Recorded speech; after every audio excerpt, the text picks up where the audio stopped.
Good day, doctor. My name is Ling, home matrix number 253161. The case that I'm going to present is R versus Turner. First of all, I would like to present the details of the case. In this case, the accused was being charged for rape against a woman on 12 October 1943. At that day, she met three soldiers when heading to her mother's house. The accused, who is one of the soldiers, walked on her and remained talking on her. Based on the evidence given by her and other witnesses, the accused had committed rape on her. However, the accused, on his defense, argued that the persecutrix has consented to the act and offered to commit the act of gross indecency on the accused. The trial judge allowed the accused to be cross-examined as the court held that he had made imputations on the victim's character and depended on the previous conviction of the accused while delivering the judgment. Hence, the accused appealed. The main issue that arises from this case is whether the evidence of the previous conviction of the accused is admissible. In appeal, the court questioned conviction of the accused. The judge opined that it would not have permitted the cross-examination of the appearance as to his previous conviction because the nature of the defense itself does not amounting to an imputation on anyone. Hence, the court concluded that the conviction cannot be stand.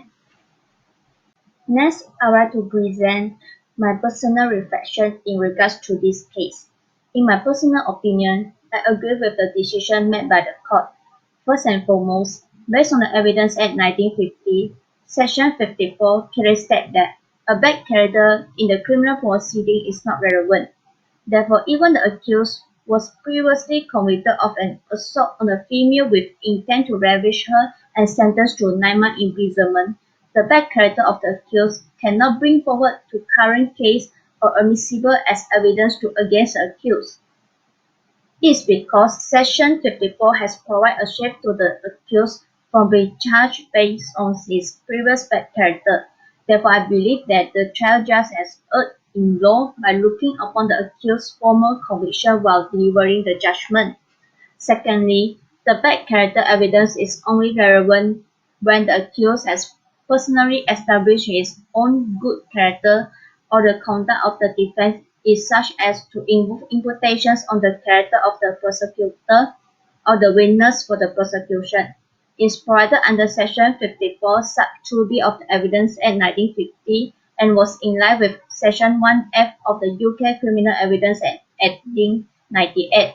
In my personal view, the defense of consent made by the accused does not amount to an imputation on the character of the persecutrix and render the accused liable for cross-examination, as the defense was merely an allegation which cannot be deemed as imputation in regards to the victim's character.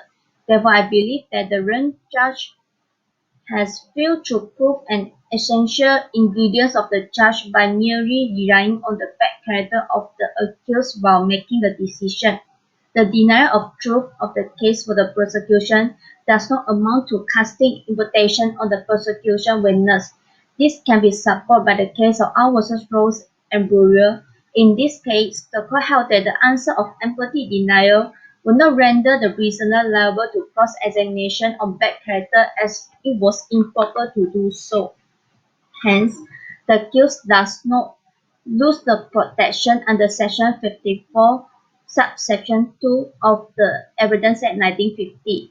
I personally think that the decision of the judge had prejudice to the right and interest of the accused, as the bad character of the accused is totally irrelevant to current case and situation. Hence, the accused should be set free without any conviction can be made against him. Third, I would like to present my recommendation and suggestion for this case. Firstly, the prosecution shall prove the main elements on the charge of rape, which are intercourse and the non-consent of the woman.